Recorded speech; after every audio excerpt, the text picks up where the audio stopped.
Hi, my name is Nancy. Welcome to my channel, Running with Scissors. In today's video, I'm going to show you the result of my second spin on my fabric wheel of fate. If that sounds interesting to you, don't go away.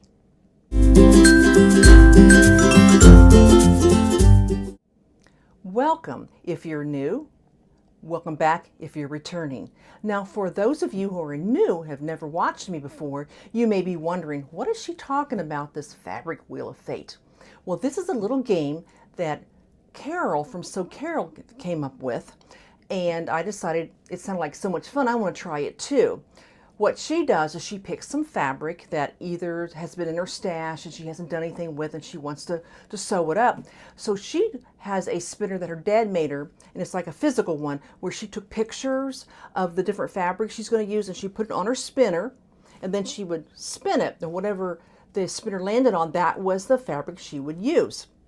She's done this a couple of times, and now she's kind of in the middle of one where she's chosen fabrics and patterns.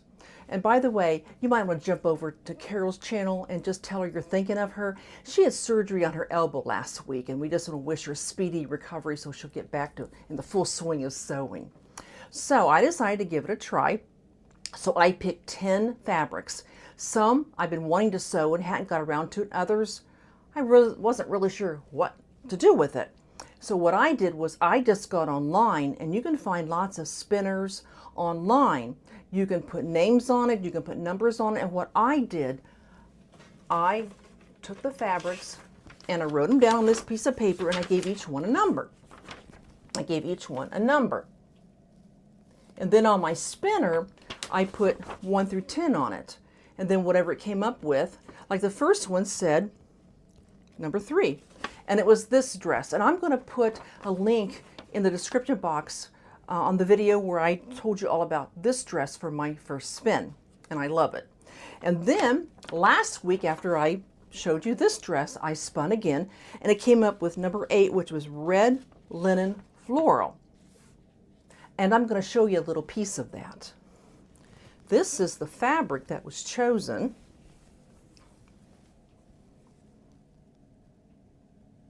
I got this at Hobby Lobby a few months ago. I'm pretty sure I got it when it was in the 40% off. Well, at my Hobby Lobby right now, this fabric is in their 50% off bin. It is 80% nylon and 20% linen. It was marked at $12.99 a yard, and now it's 50% off. So of course, depends on your Hobby Lobby. You never know. Yours may have this particular fabric, but they are having a big sale now on their 40% off. And most of Hobby Lobbies have got a bin kind of in the middle of the aisle where they have fabrics that they marked off 50%. And that's what I use. And the pattern that I used was this New Look 6651, the one the model's wearing, but I made mine knee length.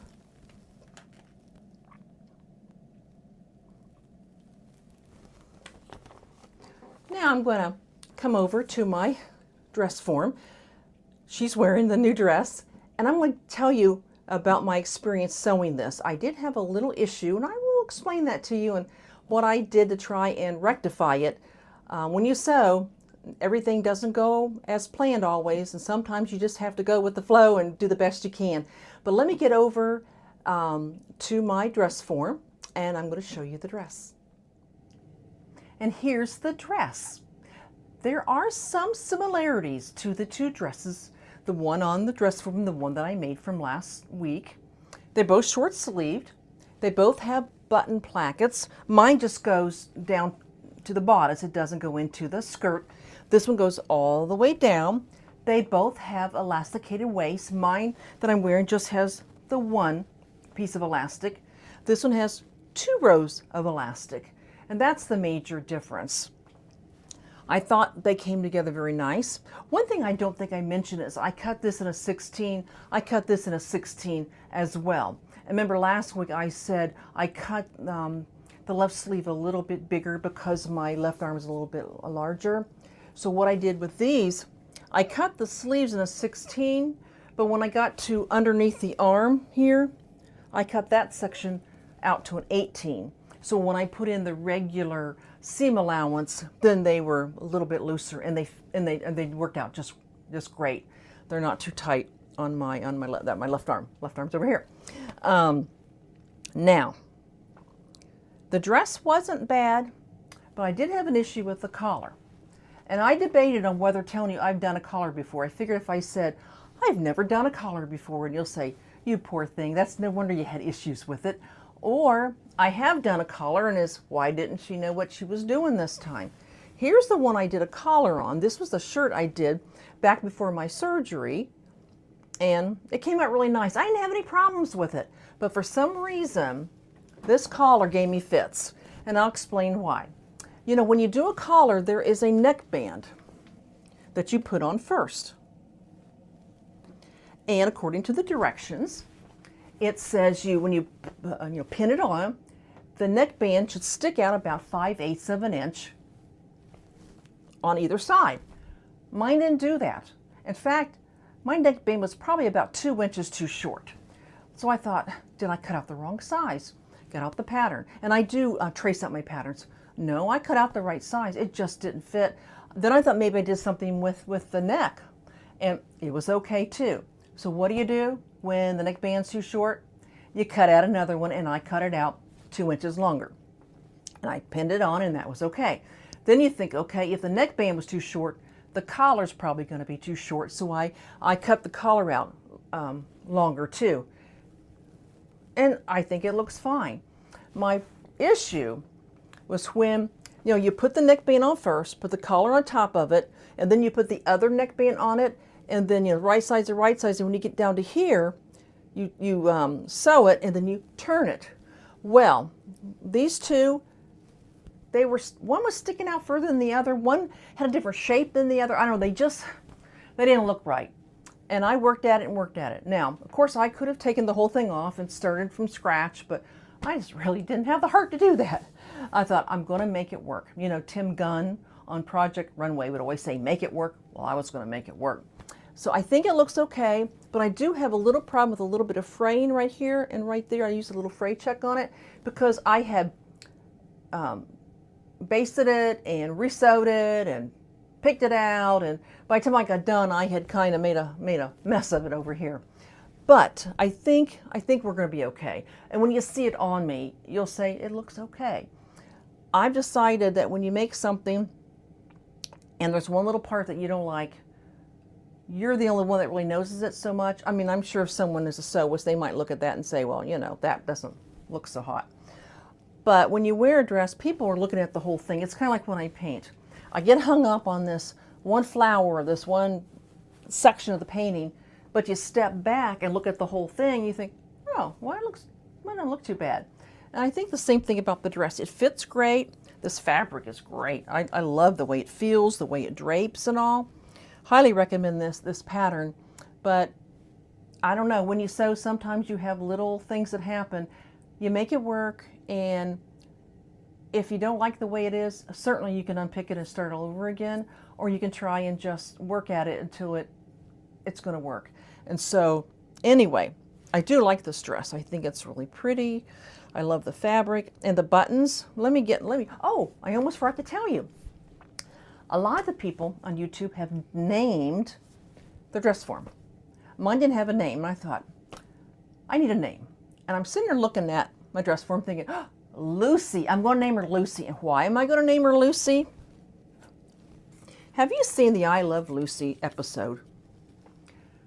Where Ricky tells her she's spending too much money getting her hair done, perming her hair, and buying clothes, and she decides that she's going to do her own hair and sew her own clothes. And if you look at the picture of her, she has never sewn on a sewing machine before, and she's looking at it like, what?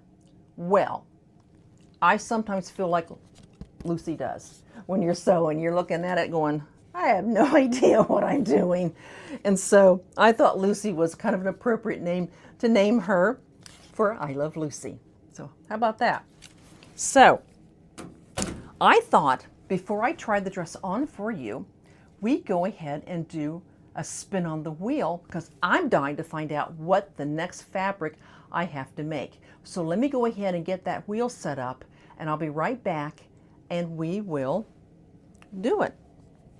Yeah, And I love those inseam pockets. You know, you can't beat that. So I'll be right back. All right, here is my wheel. I went ahead and took out numbers 3 and 8 because I already did those fabrics. So you see, they're already kind of shuffled, but I might just shuffle it one more time.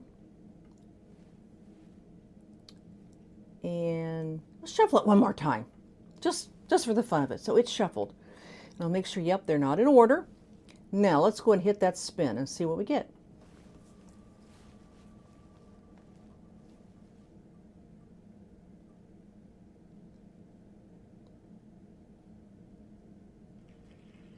And we have a winner. It's number 7. Number 7. I'll have to look at my paper because I don't remember what number 7 is, but let's check it out and see what's next. So hang in there. I'll be right back and show you the fabric and possibly if I have chosen a pattern to go with it. I'll be right back. Number 7. Here's my paper. I don't know if you can read my writing, but I'll put it up. And can you tell what number 7 is? If I put up really close, it says number 7 says shower curtain. Shower curtain. And this is the shower curtain. This is what I got when I went over. I'm pretty sure this is the one I got when I went over to a garage sale. Pretty sure. I know I got a bunch of stuff from Craigslist, and I might have to look this up because I've gotten Craigslist and I've got from an estate sale and I also bought from a garage sale, but I think this is the one from the garage sale. I'll have to double check that. But this is the shower curtain that I chose, that I bought, and that the Wheel of Fortune, the fabric Wheel of Fate chose, and this is it. Let me show it to you. It's got a really pretty paisley print. Let me get it really close so you can see it. And you can tell it's a shower curtain because at the top you can see where the holes are, you know, where you put your hooks. Well, I was thinking, and I may change my mind if I look at my pattern some more, but I was kind of thinking it might make a pretty skirt. And I was looking at this Butterick. It says 6 Sew Easy. And it's Butterick 4686.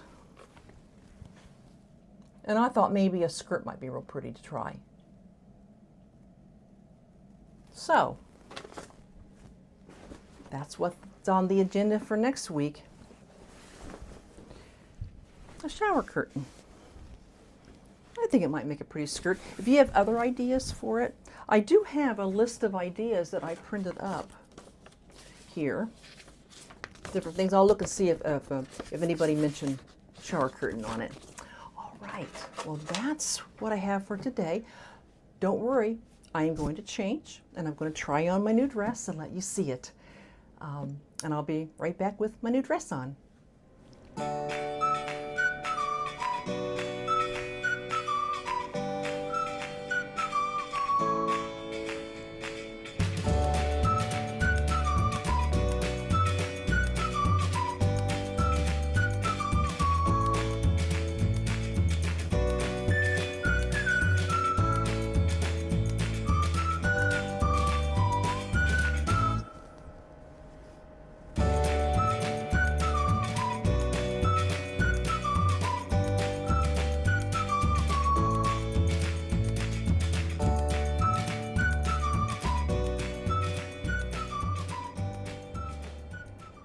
Well, that's the video I have for you today. Hope you enjoyed it.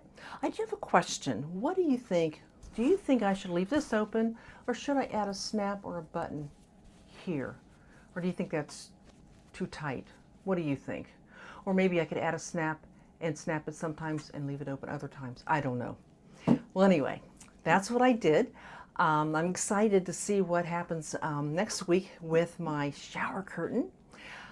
I'm so happy you joined me. If you haven't subscribed, I'd be thrilled if you would. And if you enjoyed the video, give me a little thumbs up and, you know, share it with all your friends. I really appreciate your support and watching. So you all take care, and I'll see you next time I upload a video. Take care. God bless. Goodbye.